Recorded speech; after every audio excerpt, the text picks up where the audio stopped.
বেধর্মীর বাড়িতে খাওয়া কি জায়েজ আছে? বেধর্মীর বাড়িতে খেতে গেলে বিসমিল্লাহ বলা যাবে কি? এরপরে প্রশ্ন হলো, চুল কলপ করার বিষয়ে আমার প্রশ্ন। আমার বয়স 55 বছর, আমার চুল সব সাদা, আমি কলপ করি, এ বিষয়ে কিছু বলুন। আমার ছোট বাচ্চারা খুব রাগ করে বা জেদ করে, কি আমল করলে ভালো হবে জানালে উপকৃত হব। কেউ যদি নিজের সম্পদ রক্ষা করতে গিয়ে মারা যায় বা তাকে যদি হত্যা করা হয়, তাহলে শরীয়ত কি বলে জানালে উপকৃত হব। আমি এক লোকের কাছে 1 লক্ষ টাকা পাই, কিন্তু কোনোভাবেই পাওনা টাকা ফেরত পাচ্ছি না। এই অবস্থায় আমি যদি সেই লোকের 20,000 টাকা কৌশলে সরিয়ে ফেলি, তাহলে কেমন পাপ হবে? আমি একজন যুবক, মোবাইলের প্রতি মারাত্মকভাবে আসক্ত, এর থেকে মুক্তির উপায় কি? ইমাম ভুল করলে মুক্তাদি কি বলে লোকমা দিবে, সুবহানাল্লাহ নাকি আল্লাহু আকবার? ফজরের সময় তাহিয়াতুল মসজিদ ও 2 রাকাত সুন্নত নামাজ কি একসাথে পড়া যাবে নাকি আলাদা আলাদা করে আদায় করতে হবে? এরপর প্রশ্ন হলো, অহংকার কাকে বলে? আমি ইউটিউবে ইসলামিক ভিডিও বানাই। এখন প্রশ্ন হলো, আমি যা ইউটিউবে ছাড়াই তা সম্পূর্ণরূপে আমল করতে পারি না, এতে কি আমার গুনাহ হবে? কিন্তু আমি চাই যে অন্য মুসলমানরা যাতে জানতে পারে, এই জন্য ভিডিও বানাই। সূরা মুখস্থ করার জন্য কি ওযু ছাড়াই কোরআন পড়া যাবে মোবাইল অ্যাপের মাধ্যমে? প্রচন্ড শীতে যদি রাতে স্বপ্নদোষ হয়, তাহলে ফরজ গোসল না করে নাপাকি স্থান ধুয়ে ফরজ নামাজ দাঁড়ানো যাবে কিনা? না ভাই, যদি প্রচন্ড শীত হয় আর গোসল ফরজ হয়, তারপর আপনাকে গোসল করেই ফজরের সালাত আদায় করতে হবে। এক্ষেত্রে অনেকে লজ্জা পান যে এমন কোনো জায়গা আছেন, হতে বেড়াইতে গেছেন, আর সেখানে দেখা গেল যে গোসল ফরজ হয়ে গেছে, স্বপ্নদোষ হয়ে গেছে, এখন তিনি গোসল করতে গেলে সবাই জেনে যাবে, এই জন্য তুমি লজ্জা পান।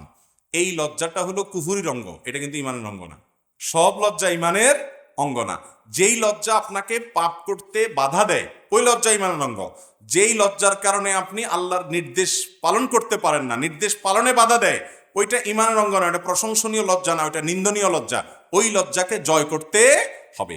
আমাদের দেশে তো আকাম কুকাম করতে পারলে তাকে বলা হয় সাহসী, আছে না নাই? একজন মেয়ে, তিনি অশ্লীল দৃশ্যে অভিনয় করতে পারছেন, একেবারে খোলামেলা হয়ে গেছেন, বলা হয় মেয়েটা কি সাহসী। চিন্তা করছেন, সাহসের সংজ্ঞা দেখছেন? কাপড় চোপড় খেলে ফেলা যদি সাহসী হয়, তো দুনিয়ার সবচেয়ে বড় সাহসী হলো কুকুর বিড়াল, কারণ এদের শরীরে কিচ্ছু নেই, সবচেয়ে সাহসী, তাই না? সাহসের সংজ্ঞা দেখছেন? আল্লাহ তাআলা আমাদের হেফাজত থাকার তৌফিক দান করুন। তো ভাইরা আমার, এই জন্য এই যে আপনার ফরজ গোসল যে যা মনে করে করুক, কিসের লজ্জা? অবশ্যই আমি গোসল করে তারপরে ফরজ নামাজ আদায় করব, কোনো কাহিনী চলবে না। হ্যাঁ, যদি এমন কোনো জায়গায় হন, আপনি ওই যে সাজেকে চলে গেছেন, সেই সাজেকে দেখা যায় বান্দরবানে, খাগড়াছড়িতে, পাহাড়ের এমন কোনো জায়গায় গেছেন যে এত গরম, এত পরিমাণ ঠান্ডা পড়ছে, যে ঠান্ডায় আপনার অবস্থা খারাপ, কনকনে ঠান্ডা শীত, এই পানিতে পড়লে বা ডুবলে বা পানিতে গোসল করলে, ওযু করতে গেলে আপনি মারা যাওয়ার মতো অবস্থা, গরম করারও কোনো ব্যবস্থা নাই, তাহলে আপনি তায়াম্মুম করে নামাজ পড়বেন। কিন্তু তাই বলে বাসা বাড়িতে আবার ঠান্ডা পানি দেখে তায়াম্মুম শুরু করে দিয়েন না, কারণ এখানে পানি গরম করার ব্যবস্থা আছে। তাছাড়া পানি ব্যবহার করলে আপনার কষ্ট হবে, মরে যাবেন না। জান্নাত পাইতে চান, একটু কষ্ট করবেন না, কিভাবে হতে পারে? এই জন্য সৎসাহস করতে হবে। বেধর্মীর বাড়িতে খাওয়া কি জায়েজ আছে?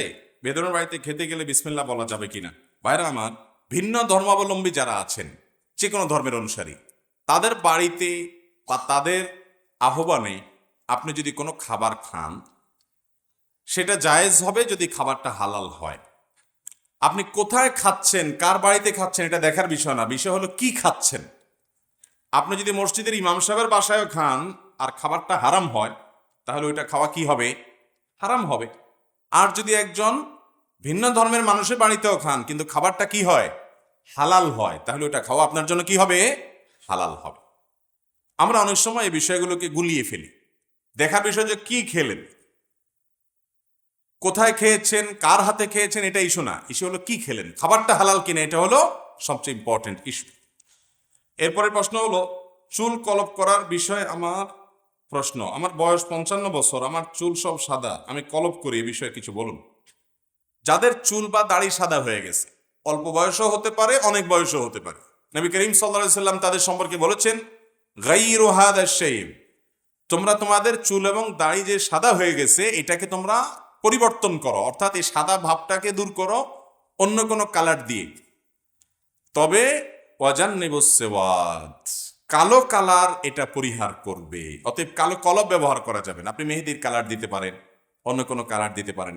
এমনকি বাজারে যে আর্টিফিশিয়াল মেহেদি পাওয়া যায়, টিউব মেহেদি পাওয়া যায়, এগুলোও আপনি ব্যবহার করতে পারেন। একসময় আমরা বলেছিলাম যে ওইগুলো ব্যবহার করা যায় না। আমাদের ধারণা ছিল বাজারে যে মেহেদি আছে এই মেহেদি ব্যবহার করলে আমাদের ত্বকের উপরে আলাদা একটা স্তর বা লেয়ার পড়ে যায়। এই জন্য দেখবেন যে হাতে মেহেদি টেহেদি দিলে অনেক সময় ওইগুলা খোসার মতো চামড়ার মতো পড়ে যায়। তো আমরা মনে করতাম যে ওইটা আলাদা কোনো লেয়ার বা স্তর পড়ে, যার কারণে অজু হবে না। কিন্তু পরবর্তীতে এটা নিয়ে আরো বিস্তারিত পড়াশোনার পর, গবেষণার পর আমরা জানতে পারলাম যে না, এ বিষয়ে যারা বিশেষজ্ঞ তারা জানিয়েছেন এটা কোনো আর্টিফিশিয়াল মেহেদিতে আলাদা কোনো লেয়ার পড়ার কারণে হয় না, বরং সেখানে অ্যাসিড জাতীয় কেমিক্যাল থাকে। এই কেমিক্যালটা কোনো জায়গায় একটু বেশি পড়লে ওইটা যেখানে পড়ে আমাদের চামড়ার উপরে একটা পাতলা লেয়ার থাকে, ওই যে ইয়ের উপরে আপনার খেজুর বিচুর উপরে যেরকম পাতলা সাদা লেয়ার থাকে ওইরকম। তো ওই অ্যাসিডটা বেশি পড়লে ওখানে ওই চামড়াটা খসে পড়ে যায়, এটা আলাদা কোনো লেয়ার না। বিধায় বাজারের আর্টিফিশিয়াল মেহেদি ব্যবহার করাও জায়েজ আছে, কিন্তু চুল বা দাড়িকে কালো করা জায়েজ নাই, কালো কালার দেওয়া জায়েজ নাই। মেহেদির কালার ব্যবহার করবে বা অন্য কালার ব্যবহার করবে। আমার ছোট বাচ্চারা খুব রাগ করে বা জেদ করে, কি আমল করলে ভালো হবে, জানালে উপকৃত হব। আলহামদুলিল্লাহ, বিষয় তো আলোচনার মধ্যে চলে আসছে। বাচ্চারা যদি খুব বেশি রাগ করে তাহলে সেক্ষেত্রে প্রথমত তাদেরকে গেমস, ভিডিও গেমস, মোবাইলের ডিভাইস ইত্যাদি, ট্যাব টুব ইত্যাদি এগুলো থেকে দূরে সরান, 1 নম্বর কাজ। শারীরিক ব্যায়াম হয় এরকম খেলাধুলায় তাদেরকে অভ্যস্ত করেন, এটা হলো প্রাথমিক কাজ। এটা চ্যালেঞ্জ হিসাবে নিতে হবে। অনেক মা বাবা আছে বলে না মোবাইল না দিলে খায় না। আলহামদুলিল্লাহ, আমাকে আল্লাহ 3 বছরের একটা বাচ্চা দিছে, কই আমরা তো মোবাইল দেই না। না খাইলে না খাবে, মোবাইল দিবেন না, মরে যাবে না ইনশাল্লাহ, মরণে তো সোজা না। মা বাপরা মনে করে না, না খাইলে শেষ হয়ে যাবে, আরে 2-4 দিন না খাইলেও কিছু হবে না ইনশাল্লাহ। আপনি ওকে মোবাইল দিবেন না। এখন মুশকিল হলো ওকে মোবাইল না দিয়ে তো উপায় নেই, কারণ আপনি নিজে সারাদিন ভূতের মতো মোবাইল টিপেন। আপনি সারাদিন মোবাইল টিপবেন আর ওরে বলবেন আব্বু মোবাইল টিপতে হয় না, মোবাইল দেখতে হয় না, ইউটিউবে আজেবাজ জিনিস দেখবেন, বাচ্চা আসলে আস্তে সরাই ফেলবেন। তখন ও বুঝে যে মোবাইল দেখার ভিতরে জগতের সকল কল্যাণ নিহিত আছে, আমার মা আমার বাবা আমাকে সেটা থেকে দূরে রাখার ষড়যন্ত্রে লিপ্ত আছে, বিধায় যে কোনো মূল্যে ইহা আমাকে দেখিতেই হইবে। বাচ্চাকে আপনি ওয়াজ করে নসিহত করে মানুষ করতে পারবেন না। বাচ্চারা নসিহত শুনে মানুষ হয় না, ওরা দেখে মানুষ হয়। বাচ্চারা শুনে শিখে না, তারা দেখে শিখে। ঘরে ঘরে এই রোগের রোগী আজকাল। বাচ্চারা ক্রেজি, বদমেজাজি। এই বদমেজাজ থেকে দূরে সরানোর জন্য বাসায় নিজেরা মোবাইলের নিয়ন্ত্রিত ব্যবহার করেন। সারাদিন মোবাইলের ভিতরে ডুবে থাকেন না। আপনি সারাদিন টিপবেন আর বাচ্চারা টিপতে দিবেন না, এটা হবে না, বাচ্চা মানবে না। নিজে বাঁচেন, ওকেও বাঁচান, খেলাধুলাতে অভ্যস্ত করেন। 1 নাম্বার 2, তার বদমেজাজ দূর করার জন্য সুন্নাহসম্মত আমল হিসাবে আউযু বিল্লাহি মিনাশ শাইতানির রাজিম পড়ে পড়ে তাকে ফু দেন। সে যে খাবার বা পানীয় খায়, পান করে, এগুলোতে ফু দেন 7 বার, বেজোড় সংখ্যক বার পড়েন আউযু বিল্লাহি মিনাশ শাইতানির রাজিম পড়ে ফু দিয়ে তাকে খাওয়ান। ইনশাআল্লাহ তার ভিতরে বদমেজাজের যে ভাব আছে এটা কমতে থাকবে। আল্লাহ তাআলা আমাদের বাচ্চাগুলোকে সবগুলোকে শান্ত মেজাজের এবং বুদ্ধিমান মানুষ হওয়ার তৌফিক দান করুন। হট মেজাজি, বদমেজাজি বাচ্চা এখন ভরপুর, ঘরে বাইরে সব জায়গায় ভরে গেছে। আর নিয়েন না প্রশ্ন ভাই, এগুলো ফজর পর্যন্ত দিয়ে উত্তর হবে না। আচ্ছা, কেউ যদি নিজের সম্পদ রক্ষা করতে গিয়ে মারা যায় বা তাকে যদি হত্যা করা হয় তাহলে শরীয়ত কি বলে, জানালে উপকৃত হব। ভাই, নবী করিম সাল্লাল্লাহু আলাইহি সাল্লাম বলেছেন, মান কুতিলা দুনা মালিহি ফাহুয়া শাহীদ। যে ব্যক্তি নিজের সম্পদ রক্ষা করতে গিয়ে ধস্তাধস্তিতে মারা গেল বা ডাকাত বা শত্রুপক্ষ তাকে হত্যা করে ফেললো, তিনি হত্যার জন্য প্রস্তুত ছিলেন না, তিনি সম্পদ বাঁচাতে গিয়েছেন, কিন্তু তার হত্যা হয়ে গেল, হত্যা করে ফেললো প্রতিপক্ষ, তাহলে সে ব্যক্তি আল্লাহর কাছে শাহাদাতের মর্যাদা পাবে। এটা তার জন্য দোষের কিছু না। এবং সম্ভ্রম রক্ষার জন্য যে নারী তিনি তার জীবন হারাতে হলো, তাকে আল্লাহ তাআলা একই মর্যাদা দিবেন। একইভাবে যে ব্যক্তি তার দ্বীন ঈমান রক্ষা করতে গিয়ে মারা যাবে, সে তো শাহাদাতের মর্যাদা অবশ্যই পাবে। আমি এক লোকের কাছে 1 লক্ষ টাকা পাই, কিন্তু কোনোভাবেই পাওনা টাকা ফেরত পাচ্ছি না। এই অবস্থা আমি যদি সেই লোকের 20,000 টাকা কৌশলে সরিয়ে ফেলি তাহলে কেমন পাপ হবে? ভাই, হাসির কথা না তো, খুব দরকারি প্রশ্ন তো। অনেক সময় এরকম হয় যে পাওনাদার বেচারার টাকা দেনাদারে দেয় না, কিন্তু কোনোভাবে দেনাদারের টাকা যদি তার হাতের নাগালে আসে তখন টাকাটা উসুল করার সুযোগ থাকে। তো সুযোগ যদি থাকে আপনি সেটা আপনার পাওনা অনুযায়ী, আপনি 20,000 দিয়েছেন, এখন 20,000ই আপনি সাইজ করার সুযোগ পাইছেন, আপনি করতে পারেন, কারণ এটা আপনার অধিকার। তার কাছে আপনার 20,000 টাকা পাওনা আছে, সে দেয় না দিবে বলে কোনো হাবভাব নাই, ঘুরাচ্ছে। আপনি চান্স পাইছেন ওই 20,000-এ, 20,000 চান্স পাইছেন, আবার 25,000 নিবেন না, কিন্তু আপনি যা পাবেন সেটা নিতে পারবেন। নবী করিম সাল্লাল্লাহু আলাইহি সাল্লাম এর কাছে এক ব্যক্তি এসে বললেন যে, ইয়া রাসূলুল্লাহ, আমার বাবা বা সন্তান সে আমাকে ভরণ পোষণ দেয় না, অথচ এটা তার কর্তব্য, আমার অভাব আছে, দরকার আছে। তখন নবী রাসূলুল্লাহ সাল্লাল্লাহু আলাইহি সাল্লাম বলেছেন, তুমি তার সম্পদ থেকে যতটুকু তোমার প্রয়োজন ততটুকু নিতে পারো, যেহেতু সে দিচ্ছে না, তোমার প্রাপ্য অধিকার। তো সে আলোকে আপনি আপনার দেনাদার যে, সে যদি দেনা পরিশোধ না করে, আপনি যদি নিতে পারেন এভাবে নিতে পারেন। তবে তাই বলে তার কাছ থেকে এটা নিতে গিয়ে মিথ্যার আশ্রয়, প্রতারণার আশ্রয় বা অমানবিক কোনো উদ্যোগ আপনি নেবেন না। সে ইচ্ছাকৃতভাবে ঘুরাচ্ছে, মাতালুল গানিয়ে জুলমুন, জুলমুন হাদিসে আসছে, সচ্ছল মানুষ তারপরও ঘুরাঘুরি করে, এটা অত্যাচার, মানুষকে ঘুরায়। তাহলে সেক্ষেত্রে আপনি আপনার প্রাপ্য যতটুকু ততটুকু আপনি নিতে পারবেন ইনশাআল্লাহ। আমি একজন যুবক, মোবাইলের প্রতি মারাত্মকভাবে আসক্ত, এর থেকে মুক্তির উপায় কি? এই রোগের রোগী এখন ঘরে ঘরে, এই মাহফিলের বেশিরভাগ লোকই আমরা এই রোগের রোগী, সব ডাইরেক্ট হয়ে গেছে ডায়রিয়ার রোগীর মতো।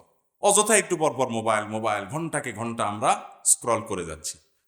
এই স্মার্টফোনের এই রোগ থেকে অনেক যুবকরা মাস্টারবেশনে অভ্যস্ত হয়ে গেছে, জীবন শেষ করে ফেলছে। এই মোবাইল ফোনের অতিরিক্ত ব্যবহার, নিয়ন্ত্রণহীন ব্যবহার থেকে অনেক যুবক পর্নোগ্রাফিতে আসক্ত হয়ে গেছে। তো এই রোগগুলো থেকে বাঁচার জন্য এবং মোবাইলের এই নেশা থেকে বাঁচার জন্য আমি সবসময় বলি, একটা মহৌষধ আছে। সেই মহৌষধটা হলো, স্মার্টফোনটা কোথাও বিক্রি করে দিয়ে বা কাউকে একেবারে দিয়ে একটা বাটনওয়ালা ফোন নেবেন 6 মাসের জন্য। কয় মাসের জন্য? 6 মাস। নফস তো মানতে চাবে না, বলবে পাগল হয়েছিস তুই, এই ফোন ছাড়া বাঁচবো আমি? এই জন্য নফসরে বলবেন না, পুরা জীবনের জন্য না, তো মাত্র 6 মাস। এটা ফুসলে ফাসলে মনকে রাজি করাবেন যে 6 মাসের জন্য আমি বাটনে যাচ্ছি। সবারই বলে দিবেন যে আমার মেসেঞ্জার টেসেঞ্জার নাই দোস্ত, ফোনে পাবা। এই বাটনওয়ালা সেট যদি 6 মাস ব্যবহার করতে পারেন, স্মার্টফোনের ধারে কাছেও না যান, ফেসবুক আইডি সব যদি 3 তালাক দিয়ে রেখে দিতে পারেন 6 মাসের জন্য, দেখবেন ইনশাআল্লাহ নেশাটা কেটে গেছে। এরপর আপনি স্মার্টফোনে যাবেন কিনা? উত্তর হলো, যতটুকু আপনি নিজেকে দূরে সরে রাখতে পারেন তত বেশি আপনার রোগের ট্রিটমেন্ট ভালো হবে। যত লম্বা টাইম করতে পারেন, 1 বছর যদি করতে পারেন আরো ভালো। এরপরে গেলেও ইনশাআল্লাহ নিয়ন্ত্রণ করার চেষ্টা করলে, নিয়ন্ত্রণ করার চেষ্টা এই করার মাধ্যমে আশা করা যায় নিয়ন্ত্রণ করতে পারবেন। এটা একটা মহৌষধ, এটা করতে হবে।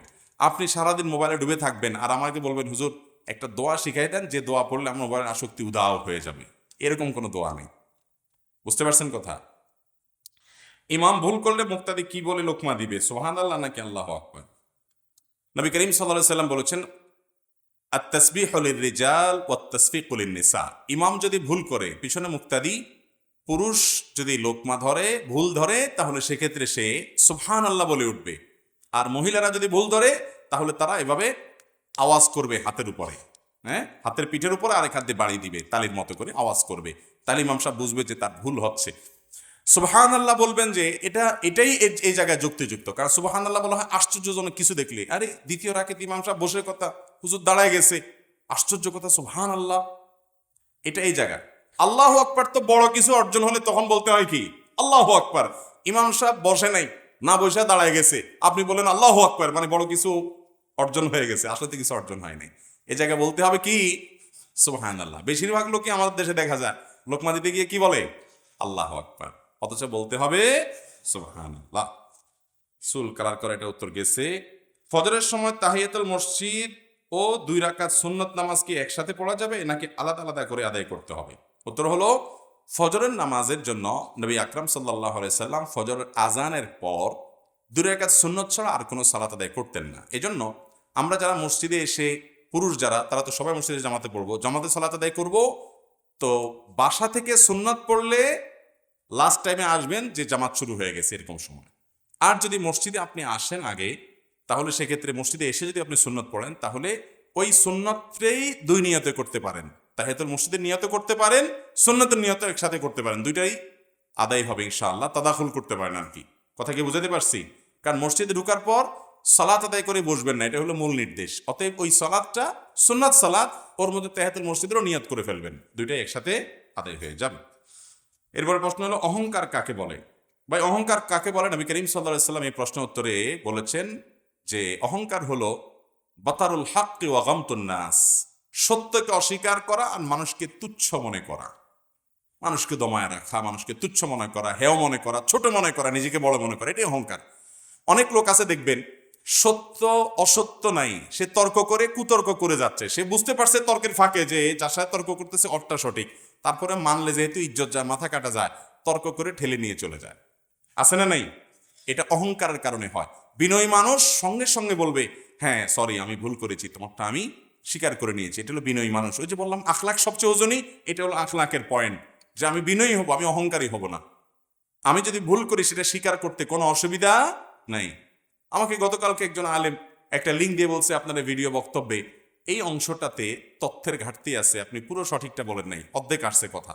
আমি সাথে সাথে অফিসে বললাম যে ভিডিও সব জায়গাতে ডিলিট করো এবং পাল্টা ভিডিও, যেহেতু এটা লাইভের প্রশ্ন, অতএব পাল্টা লাইভে আমরা ইনশাল্লাহ এটার কারেকশন দিয়ে দিব। এরকম আমরা প্রায় করি। আলবানী রাহিমাহুল্লাহ তার 4 ভলিউমে একটা কিতাব আছে, আমি সৌদি থেকে কিনে আনছি, তারাজুআতুল আলবানী। যেসব মাসআলা, যেসব তাহকিক থেকে উনি সরে আসছেন, নিজের ভুল নিজে বুঝতে পেরে, এগুলোকে একত্র করে মোটা বই হয়ে গেছে। আর আমরা কোনো বিষয়ে যদি তর্ক করি, আমার ভুলটা বুঝতেও পারি, তারপরেও তর্ক করে ঠেলে নিয়ে যাই ভুল বুঝার পরও। এটা মুসলমানের চরিত্র না। মুসলমান হলো সাথে সাথে স্বীকার করবে, ও সরি আমি ভুলে ছিলাম, আলহামদুলিল্লাহ আপনারটাই সঠিক। এটা হলো মুসলমানের চরিত্র। ওই যে বললাম আখলাক সবচেয়ে বেশি ওজনে আমল হবে মিজানের পাল্লায়। অতএব আখলাক ভালো করবো তো ইনশাআল্লাহ। তো এই সত্য জানার পরও সেটাকে না মেনে অহংকার করা, তেড়ামি করা, যে আমি কিভাবে মানি, তাহলে তো ছোট হয়ে যায়, এটা হলো অহংকার। আর মানুষকে তুচ্ছ মনে করা হলো অহংকার। কাউকে তুচ্ছ মনে করবে না, ইমানদার মনে করবে যে আমি আল্লাহর কাছে কোন জায়গায় দাঁড়িয়ে আছে আমার আমল আমি জানি না, অতএব যাকে আমি ছোট মনে করছি হতে পারে সে আল্লাহর কাছে অনেক প্রিয়, কাউকে তুচ্ছ মনে করবো না। এই জন্য নবী করিম সাল্লাল্লাহু আলাইহি ওয়াসাল্লাম কারোর সাথে যখন কথা বলতেন পরিপূর্ণ মনোযোগ দিয়ে তার দিকে ফিরে কথা বলতেন, ঘাড় ঘুরে কথা বলতেন না, কারণ এটাতেও ব্যক্তিকে তুচ্ছ করা হয়, যারা তাকে গুরুত্ব দিচ্ছেন না, পাত্তা দিচ্ছেন না। ইমানদার প্রত্যেকটা মানুষকে গুরুত্ব দিব, যে তার আখলাক সুন্দর হবে, তার আচরণ সুন্দর হবে, সবার কাছে সে প্রিয় হবে, আল্লাহর কাছেও প্রিয় হবে। এই জন্য অহংকারী মানুষ এই মানুষকে তুচ্ছ মনে করে এবং সত্যকে অস্বীকার। আমি ইউটিউবে ইসলামিক ভিডিও বানাই, এখন প্রশ্ন হলো আমি যা ইউটিউবে ছাড়াই তা সম্পূর্ণরূপে আমল করতে পারি না, এদিকে আমার গুনাহ হবে? কিন্তু আমি চাই যে অন্য মুসলমানরা যাতে জানতে পারে, এই জন্য ভিডিও বানাই। আলহামদুলিল্লাহ ভাই, যদি মানুষকে দাওয়াত দেওয়ার উদ্দেশ্যে আপনি ভিডিও তৈরি করেন কিংবা কোনো দাওয়াতি কাজ অনলাইনে অফলাইনে করেন, পরিপূর্ণভাবে নিজে আমল করতে নাও পারেন, তারপর আপনি সেটা করতে পারবেন বা করা উচিত। কারণ এগুলো করতে করতেও নিজের প্রতি নিজের একটা প্রেশার ফিল হয় যে আমারও করা উচিত। এটা ঠিক না যে কোনো আমল মানুষকে বলতে হলে নিজে না করলে সেটা বলা যাবে না। আমাদের দেশে অনেকে এরকম একটা ফতোয়া দেয় যে কোনো আমল আপনি মানুষকে বলতে হলে আগে নিজে করে ফেলতে হবে, নিজে না করতে পারলে সেটা আপনি কাউকে বলতে পারবেন না, এরকম কোনো কথা না। তবে হ্যাঁ এটা ঠিক, আল্লাহ বলেছেন আতা'মুরুনান নাসা বিল বিররি ওয়া তানসাউনা আনফুসাকুম, তোমরা মানুষকে সৎ কাজের নির্দেশ করো অথচ নিজের জন্য ভুলে যাও, এটা করা উচিত না। অনেক ইউটিউবার ভাই আছে, এখানে আছে কিনা জানি না, মাহফিলে রেকর্ড করতে আসে, নামাজ পড়ে না। আমাকে অনেক আয়োজক বিচার দিছে, বলে হুজুর নামাজ পড়ে না। আমি বলছি পরিচিত ইউটিউবার ভাইদেরকে, আমাদের আলহামদুলিল্লাহ বেশিরভাগই ভালো, কিন্তু 2-4টা আছে এরকম, আমি বলছি এরকম পারলে একটু ধরে দিবা, এগুলার আর কোথাও কোনো মাহফিলে ঢুকতে দেওয়া যাবে না। তো যাই হোক, এটা খুব খারাপ জিনিস, কিন্তু আপনি চেষ্টা করছেন ভালো কাজের জন্য, পুরোপুরি পারেন না, সেটা অন্যকে বলতে অসুবিধা নেই, বলার চেষ্টা করবেন, বলবেন এবং নিজে আমল করার চেষ্টা করবেন। সূরা মুখস্থ করার জন্য কি ওযু ছাড়াই কোরআন পড়া যাবে মোবাইল অ্যাপের মাধ্যমে? সূরা মুখস্থ করার জন্য মোবাইল অ্যাপের মাধ্যমে ওযু ছাড়াও আপনি তেলাওয়াত করতে পারবেন, তবে ওযু করা থাকলে অবশ্যই ভালো। যেহেতু মোবাইল অ্যাপে যে কোরআন আছে এটা ধরা যায় না, এটা সফট কপি, এটা ছোঁয়ার যোগ্য নয়, অতএব এখানে আপনার টাচ করলে ওযু ছাড়া চলবে। কিন্তু কোরআনে কারীম সেটা প্রিন্টেড কাগজে থাকুক, পাথরে থাকুক, যে অবস্থায় থাকুক, সরাসরি ওটাকে স্পর্শ করতে হলে অবশ্যই আপনার ওযু থাকতে হবে। এই সম্পর্কে মৌলানা ইমদাদ ভাইয়ের একটা বই আছে, মোটা বই। আমাদের দেশে কিছু লোক বের হয়েছে যারা হাদিস মানে না, তারা শুধু কোরআন দিয়ে চলতে চায়। আপনাদের এলাকায় আছে নাকি এই রোগ? ওনারা অবশ্য সরাসরি হাদিস অস্বীকারের কথা বলে না, ওনারা ঘুরায় ফিরায় বলে অনেকে, আবার অনেকে সরাসরি বলে। এই মানুষগুলো বিভ্রান্ত, এরা গোমরাহ, এরা সঠিক পথের উপরে নাই। তো এই লোকগুলোর একটা কথা হলো যে কোরআন ওযু ছাড়া স্পর্শ করা যায়। তো এই বিষয়ে বিস্তারিত দলিল প্রমাণ হাজির করে ইমদাদ ভাই একটা বই লিখেছেন, চমৎকার বইটা, আমি অনেকগুলো কিনেছি। তো কোরআন, শুধু কোরআন দিয়ে কেউ ইসলাম মানবে, হাদিস একটুও মানবে না, এভাবে ইসলাম মানা সম্ভব? আমার একটা ছোট্ট গবেষণা আছে, সেটা হলো আমাকে এরকম বিশিষ্ট কিছু ব্যক্তি মাঝে মধ্যে ফোন দেয়, একেবারে অনেক বড় বড় ব্যক্তি, নাম বলবো না। বলে এক ব্যক্তি আমার ফোন দিয়ে বলতেছে কয়দিন আগে, বলে যে হুজুর আমি কোরআন অনেকবার বুঝে বুঝে পড়ছি, আমার খুব ভালো লাগে আল্লাহ কোরআনটা, কালামটা, আমি আপ্লুত হয়ে গেলাম যে এই লোক, উনি গুনাহের এক জগতের মানে সামনের দিকে আছে, তো এই লোক কোরআন পড়ে, তাও এতবার পড়ছে, মাশাআল্লাহ, আমি আবেগে আপ্লুত হয়ে যাচ্ছি। এরপর উনি বললেন যে ভাই, তবে এই যে হাদিস আছে না, এটা আমার সবচেয়ে অপছন্দের জিনিস। ভাইরা আমার, অনেক লোক আছে তাদের কিছু অপকর্ম আছে, যেমন কথার কথা উনি মিউজিক বাদ্যযন্ত্র সহকারে গান গায়, তিনি হয়তো নামাজ কালাম অত বেশি পড়তে চায় না, পড়ে না, তো এই অপকর্মগুলো নিজে করার জন্য হাদিস অস্বীকার করলে সহজ হয়, ইসলামের আলোকে অপকর্মগুলো করা যায়, তখন বুঝেন নাই কথা, তখন অপকর্মগুলো ইসলামের আলোকে করা যায়, মানে উনি যে ইসলাম বুঝছে সে আলোকে করা যায়। কারণ কোরআনে আল্লাহ তা নামাজ সম্পর্কে বিস্তারিত বিবরণ উল্লেখ করেন নাই। অনেক ওলামা ইকরাম বলেছেন সালাত শব্দের একটা অর্থ তাহরিকুস সালাওয়াইন, নিতম্ব নাড়ানো, তো উনি একটা নিতম্ব নাড়া দিয়ে বললেন নামাজ হয়ে গেছে। কারণ নামাজের বিস্তারিত বিবরণ, রুকু কয়টা করবেন, সিজদা কয়টা করবেন, বৈঠক করবেন, কোথায় কি পড়বেন, ডিটেল কোরআনে আছে। আরে ভাই, 2 রাকাত নামাজই তো আপনি কোরআনে পুরো ডিটেল পাবেন না, নামাজ তো পরের কথা, নামাজের আগের যে আজান সেটা তো উল্লেখই কোরআনে আপনি পাবেন না। যদি শুধুমাত্র কোরআন দিয়েই আপনি ইসলাম মানতে পারতেন, তাহলে আল্লাহ তাআলা জিবরিল দিয়ে কোরআন পাঠিয়ে দিতেন, নবী করিম সাল্লাল্লাহু আলাইহি সাল্লামকে পাঠাইতেন না। আল্লাহ কোরআনে বলেছেন নবী সাল্লাল্লাহু আলাইহি সাল্লামকে যে আমি আপনার কাছে জিকির নাজিল করেছি, কোরআন নাজিল করেছি, কেন আপনার প্রতি কেন নাজিল করেছি, শুধু মানুষকে পৌঁছায় দিবেন এটার দায়িত্ব ন, লিতুবাইয়িনা লিন-নাসি মা নুযিলা ইলাইহিম, যাতে করে মানুষের কাছে যা নাজিল হয়েছে আপনার কাছে ওইটাকে খুলে খুলে ব্যাখ্যা বিশ্লেষণ আপনি করে দেন।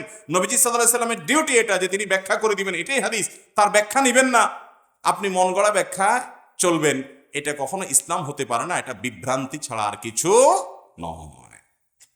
কোরআন, শুধু কোরআনের সংক্ষিপ্ত ভার্সন থেকে বিভ্রান্তিকর কথা বলা, বিভ্রান্তিকর আপনার বিভিন্ন ব্যাখ্যা বের করা, এটা সহজ, এই জন্য অনেকে আহলে কোরআন হয়, কোরআন অনুসরণের নাম দিয়ে হাদিস অনুসরণ বন্ধ করে দেয়। ভাইরা আমার, আমরা কোরআন কি ডাইরেক্ট আল্লাহ থেকে পাইছি, নাকি সাহাবীদের মাধ্যমে, তাবিদের মাধ্যমে, তাবিদের মাধ্যমে, একটা চেইনের মাধ্যমে পাইছি? চেইনের মাধ্যমে পাইছি না? তো যে পাইপলাইন দিয়ে কোরআন আসছে, একই পাইপলাইন দিয়ে হাদিসও আসছে, আপনি একটা গ্রহণ করবেন আর একটা গ্রহণ করবেন না, এটা তো সাংঘর্ষিক, এটা কোনো অবস্থাতে সঠিক হতে পারে না। ভাইরা আমার, মূলত হাদিস থেকে যদি কাউকে সরাই দেওয়া যায়, সে ইসলাম থেকে খুব দ্রুতই সরে যাবে, কারণ এক সময় হাদিস নিয়ে যখন সংশয় হবে, কোরআন নিয়েও সংশয় তোলা যাবে। আল্লাহ তাআলা বিভ্রান্তি থেকে আমাদের সবাইকে হেফাজত থাকার তৌফিক দান করুন।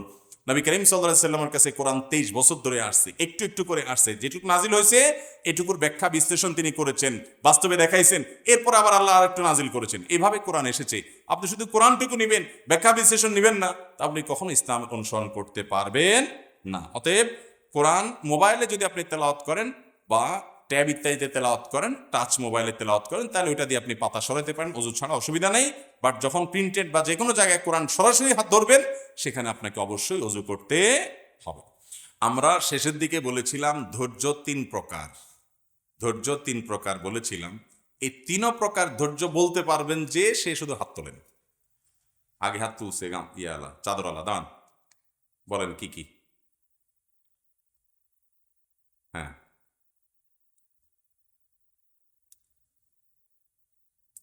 বাংলায় বলেন, সমস্যা নেই। বিপদ আপদে ধৈর্য ধারণ করা এক,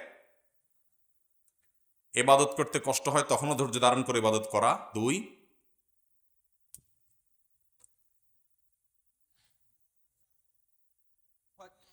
পুরোপুরি হইল না, আলাল মাস সবর আনিল মাসি, এটা বলেন। মাশাআল্লাহ, হয়ে গেছে। গুনাহ করতে গিয়ে যে কষ্ট হয় তখন ধৈর্য ধারণ করে নিজেকে ধরে রাখতে পারা, গুনার মধ্যে না যাওয়া, এটা দ্বিতীয় প্রকার সবর। মাশাআল্লাহ, মাশাআল্লাহ, তো সবাই পুরস্কার দিয়ে দেন। চলে আসেন, আপনি সামনে চলে আসেন। হ্যাঁ, দেওয়া যাবে, দিয়ে দেন, দিয়ে দেন। জাযাকুল্লাহ খায়ের। ভাই, এরপরে দ্বিতীয় প্রশ্ন, দ্বিতীয় প্রশ্ন হলো,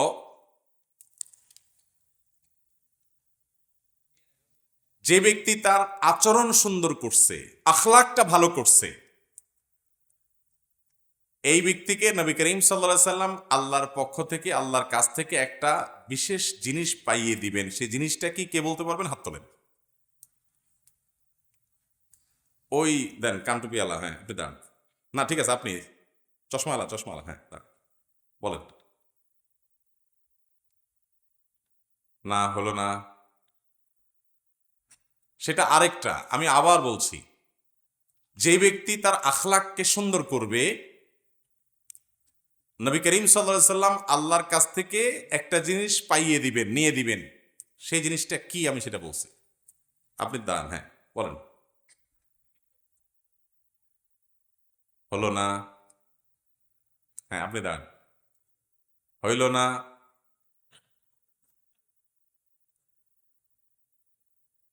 হ্যাঁ জান্নাতের ঊর্ধ্বদেশ। সর্বোচ্চ শেখরে আল্লাহ তাআলা একটা প্রাসাদ নিয়ে দিবেন আল্লাহর কাছ থেকে। নবী সাল্লাল্লাহু আলাইহি সাল্লাম আল্লাহর কাছ থেকে একটা প্রাসাদ নিয়ে দিবেন। চলে আসেন, যুবককে পুরস্কার দিয়ে দেন। মাশাআল্লাহ, মাশাআল্লাহ। এত সহজ সহজ প্রশ্ন আপনারা পারেন না। আচ্ছা, আর কয়টা আছে? পুরস্কার কয়টা আছে ভাই? 5টা আছে। আচ্ছা ঠিক আছে ভাই। কিয়ামতের ময়দানে মিজানের পাল্লায় কোন আমলটা সবচেয়ে বেশি ভারী হবে? আমি বলবো। আমি আগে বলছি। আপনি ওখানে নামতে হবে, এখানে পাবেন না। এত হাত। আচ্ছা এমদাদ ভাই, হাত আপনি নির্বাচন করেন। ওই যে মাস্ক কালা ভাই, হ্যাঁ মাস্ক আছে নাকি রুমাল আছে? হ্যাঁ আপনি বলেন। হ্যাঁ সবর না, এদিকে আছে না? বলেন বলেন, মোবাইল আল্লাহ ভাই বলেন, আপনি বলেন। উত্তম আচরণ, উত্তম চরিত্র। আসেন আসেন, পুরস্কার নিয়ে যান। মাশাআল্লাহ, আসেন। মাশাআল্লাহ, মাশাআল্লাহ, মাশাআল্লাহ। চলে আসেন, আসেন। এদিক দিয়ে আসেন, এদিক দিয়ে আসেন। ভাইকে একটু আসতে দেন, সবাই একটু হেল্প করেন প্লিজ। ভাই কিয়ামতের ময়দানে সুবহানাল্লাহ, জিকির, আজকার এগুলোর ফজিলত তো আপন জায়গায় আছেই, কিন্তু বান্দার আচরণ যদি সুন্দর হয়, আখলাক যদি সুন্দর হয়, এটা হবে মিজানের পাল্লায় সবচেয়ে ভারী আমল। কোন আমল মিজানের পাল্লাকে এত ওয়েটফুল করতে পারবে না, আচরণগত সৌন্দর্য যত ওয়েটফুল করতে পারবে। এই জন্য বলেছিলাম নামাজি মুসলমান অনেক পাওয়া যায়, আলহামদুলিল্লাহ। নামাজের সাথে কিছু তুলনা সর্বোচ্চ গুরুত্বপূর্ণ, আবার ভুল বুঝবেন না। কিন্তু আখলাক, আচরণ আমাদের থেকে হারায় গেছে। বদ আখলাক আমরা মুসলমানরা। আখলাক সুন্দর করতে হবে ইনশা আল্লাহ। এই আখলাকের একটা পয়েন্টের কথা শুধু বললাম আজকে, সবর, আরো বহু পয়েন্ট আছে, এগুলো জানতে হবে এবং সুন্দর আচরণ চরিত্রের অধিকারী হতে হবে। ভাই সুন্দর আচরণ চরিত্রের অধিকারী হলে দেখবেন আশেপাশে সব মানুষ আপনাকে ফিল করবে, আপনাকে মিস করবে, আপনাকে ভালোবাসবে, পছন্দ করবে। আজকাল আমাদের দুরাচরণের দুর্গন্ধ ছড়া, আমরা বদমেজাজ, আমরা অহংকারী, আমাদের মধ্যে বিনয় নাই, আমরা অন্যের বিরুদ্ধে শত্রুতা করি, অন্যের পেছনে লাগে, এগুলো সব বদ চরিত্র। কারোর পেছনে লাগেন না, আপনি বিনয়ী, আপনি বিনম্র, ঝগড়া করার ইস্যু আছে তাও হাসি মুখে চলে আসেন, ঝগড়া কথা বাড়ান না সামনে, এগুলো সব হলো সুন্দর আচরণ। এগুলোর আজকে অভাব চলছে। আলহামদুলিল্লাহ উত্তর দিতে পারছেন। কয়টা আছে আর? আর 2টা পুরস্কার। কি প্রশ্ন করা যায়? আচ্ছা সহজ প্রশ্ন, হাত বেশি উঠবে। সেটা হলো, না সহজ না, একটু কঠিন করি, একটু কঠিন করি। ভাই আমি সবরকারীর জন্য কোরআন ঘোষিত কয়েকটি সুসংবাদের কথা বলেছি, যে যে ব্যক্তি ধৈর্য ধারণ করবে তার এটা এটা অর্জিত হবে, সে এটা এটা অর্জন করবে। যে কোনো 2টি অর্জন, ধৈর্য ধারণ করলে 2টি অর্জন, 2টি প্রাপ্তি হবে কোরআনের আলোকে। বলতে পারবেন যারা? হাত তোলেন। আপনি আগে হাত তুলছেন? আচ্ছা ওনারা খেয়াল করছে আগে হাত তুলছে যেহেতু, তাহলে ভাই বলুন দেখি, না পারলে আপনাদের কাছে আসছে, বলেন।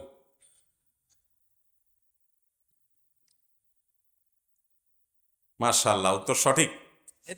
2টা পুরস্কারের কথা বলেছেন। যারা ধৈর্য ধারণ করবে, এক হলো আল্লাহ তার সঙ্গে থাকবে।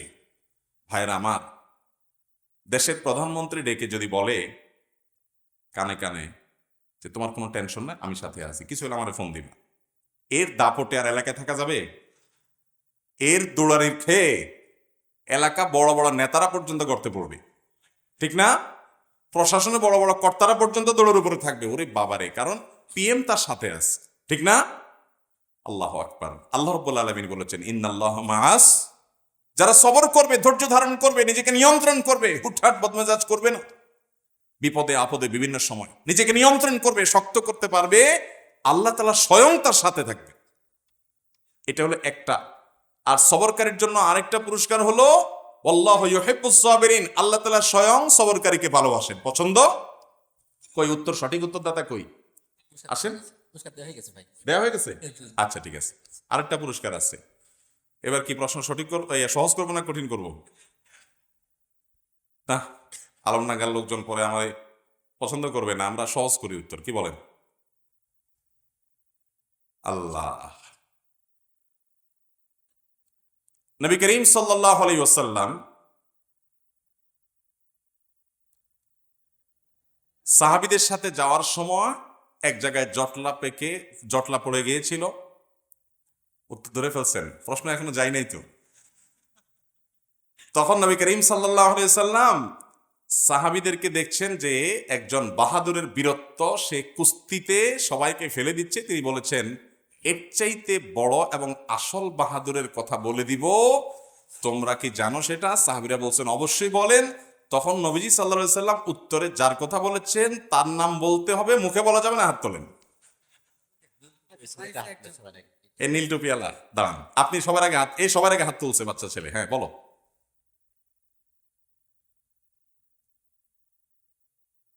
মাথা যখন হট মেজাজ, চান্দি যখন গরম হয়ে যাবে, চান্দি গরম হয়ে গেল, নিজেকে নিয়ন্ত্রণ করতে পারে, এ হলো আসল বীর। নবী সাল্লাল্লাহু আলাইহি সাল্লাম বলেছেন, মাশাআল্লাহ, আল্লাহ তোমাকে সে আসল বীর হওয়ার তৌফিক দান করুন, আমাদের সবাইকে সে বীর হওয়ার তৌফিক দান করেন। ভাইরা আমার, একটা চ্যালেঞ্জ আজকে আলমডাঙ্গাবাসীকে দিয়ে গেলাম, এই চ্যালেঞ্জটা আপনারা নেন, গ্রহণ করেন। গ্রহণ করবেন তো ইনশাআল্লাহ? আল্লাহ যদি তৌফিক দেয়, পরবর্তী বছর আমার আশার এবং আসি, এমদাদ ভাইয়ের জ্বালাতে থাকার উপায় নেই, আশাই লাগবে। মাহফিল না করলে মসজিদে হলেও আসতে হবে। যদি আসার তৌফিক আল্লাহ তাআলা দেয়, সেই মাহফিলে আমি 5 জন মানুষের কাছ থেকে হলেও শুনতে চাই, যারা এসে আমাকে বলবে যে সে আলোচনার পর থেকে আলহামদুলিল্লাহ আমি আমার ওয়াইফের সাথে বদমেজাজি কমাই দিছি, আমার সহকর্মীদের সাথে বদমেজাজি কমাই দিছি, একটু হলেও পরিবর্তন করেছি, আমি ফিল করছি। এই চ্যালেঞ্জ নেবেন তো ইনশাআল্লাহ? যারা এটা জানাতে পারবেন আমাকে, আমি নিজে হাতে তাদেরকে, যদি আল্লাহ বাঁচায় রাখেন, আমি এসে পুরস্কার দেবো ইনশাআল্লাহ। এমদাদ ভাইয়ের কাছে তথ্য দিবেন আপনারা, ঠিক আছে তো ইনশাআল্লাহ? ওয়াজ শুনলাম আর নিজের কোনো পরিবর্তন হয়, কি লাভ হলো ভাই? 2টা মানুষের পরিবর্তন হওয়া উচিত। গত পরশুদিন দিনাজপুরে আলোচনা করেছি বউ শাশুড়ির উপরে। এক ভদ্র মহিলা বউ, তিনি শাশুড়ির বিরুদ্ধে অভিযোগ করলেন, অনেক বেশ হৃদয় বিদারক একটা প্রশ্ন। তো ওইটার উত্তরে আমরা কিছু কথা বলেছি। প্রোগ্রাম শেষ করে মুফতি মনোয়ার ভাই, আপনি চিনেন, যাওয়ার পথে মনোয়ার ভাই আমাকে ফোন দিলেন, দিয়ে বললেন, ভাই, উপস্থিত অনেক মহিলারা পর্দার মধ্যে থেকে আলোচনা শুনছেন, এর মধ্যে এক শাশুড়ি, তিনি বাসায় গিয়ে তার বৌমার সাথে তার অনেকদিন কথাবার্তা বলা বন্ধ, অভিমান রাগারাগি, তো তাকে জড়ায় ধরে সকল অভিমান ভুলে তিনি বলেছেন, আমি আর তোমার প্রতি জুলুম করব না। তো আমাকে উনি ফোন করে বললেন যে ওই ভদ্রলোক আবার কর্তৃপক্ষকে জানায় বলছে যে আমরা আজকের ওয়াজের পরে পরিবর্তন করেছি। একজন মানুষের পরিবর্তন হলে এই পুরো আয়োজন সার্থক ইনশাআল্লাহ। আর যদি বলেন ওয়াজ শুনছি, কানসুক করে বাসা চলে গেলাম, ভাইরাল হুজুর দেখে চলে গেলাম, কোনো লাভ নাই ভাই, সময় নষ্ট। আল্লাহ তাআলা আমাদের কামলের তৌফিক দান করুক। দেন, পুরস্কার দেন। মাশাআল্লাহ মাশাআল্লাহ, কি নাম তোমার?